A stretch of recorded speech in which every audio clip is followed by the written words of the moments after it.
સવારથી મોડીને હો સુધી માણસ કહેવાય ને કે સુખની ને શાંતિની શોધમાં ફરતો હોય છે. હવે વાત કરીએ તો આપણે લોકો બધા લોકોને સમય આપીએ છીએ, ખાલી પોતાને છોડીને. પોતાની જાત સિવાય બધા માટે આપણે ગહાઈ જઈએ છીએ, પણ પોતા માટે કદી સમય નહીં કાઢતા. એટલે ઘણી વખતે હું વિચારું કે સારું આપણે માણસની જાતના છે એવું કે આપણે ઘણી વખતે જરૂર કરતાં વધારે સારા હોય તો બધા લોકોને વિચારીએ, સિવાય આપણા બરાબર. હવે રાત્રે હું 3 વાગ્યા સુધી લગભગ ઓફિસ ઉપર હતો.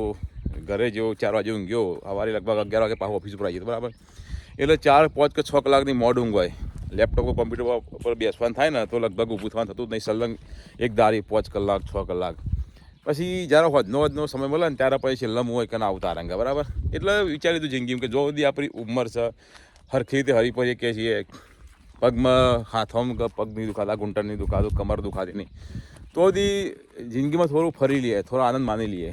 બધા માટે મહેનત તો કરીએ છીએ, બધા માટે સમય તો કાઢીએ જ છીએ, પણ થોડો સમય પોતાના માટે બી કાઢીએ. ન કે પછી છેલ્લે એવું થાય કે બધા માટે દોડધામ, ગમે એટલું આપણે ધમાચકરી કરીએ, દોડધામ કરીએ, રાત ના જોઈએ, દિવસ ના જોઈએ. પછી છેલ્લે એમ થાય ખારું જરા બીમાર પડીએ, ખાટલો પડીએ ને તાને ખબર પડે કે જેના માટે દોડ્યા રાત દારૂ એક નાખ્યા કે જિંદગી બગાડીને પૈસા કમાવાના અને આપણે આઈસીયુમાં કે ઓપરેશન થિયેટરમાં પડી રહ્યા હોય તો એ જ વખતે કે આપણને બચાવવા કે મારવા, આપણા ઓપરેશન પાછળ આપણો ખર્ચો કરવો કે ના કરવો, એ આપણા પૈસાનો ફેસલો બી બીજા લોકો કરશે. તો આ છે રિયાલિટી. ભાઈ સમય મળે તો ભગવાનની ભક્તિ કરી લેજો, સારા કર્મ કરી લેજો. સંગાત તો કોઈ આવતું નહીં, એ તો પૈસા નહીં આવતા, ફિઝિકલ વસ્તુ કોઈ સંગાત નહીં આવતી, પણ તમારું કરેલું સારું કર્મ, કોઈના માટે સારું કર્યું છે, કોઈની ભગવાનની ભક્તિ કરી છે, એ તમારા જોડે આવશે. અને છેલ્લે નહીં કહેતા કે ભાઈ ભગવાન જેટલો મંદિરમાં યાદ કરવામાં નહીં આવતો એટલો તો ભગવાનને હોસ્પિટલમાં દવાખાનામાં યાદ કરવામાં આવે છે. એટલે વિડીયો વ્લોગો નહીં કરો. હું તમને આટલું કહું કે જિંદગીમાં તમે જો હોય બી, જેવા હોય બી એવા બરાબર.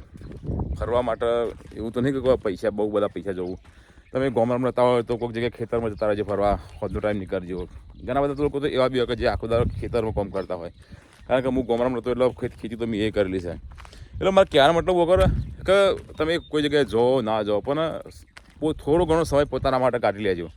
ન કે પછી લોકો પાછળ કાઢેલો સમય, શક્તિ, પૈસા છેલ્લા કશું કામ નહીં. બધા લોકો એવું કરીને ઊભા થઈ જશે તમને કે તમે તો અમારા માટે કર્યું જ છો.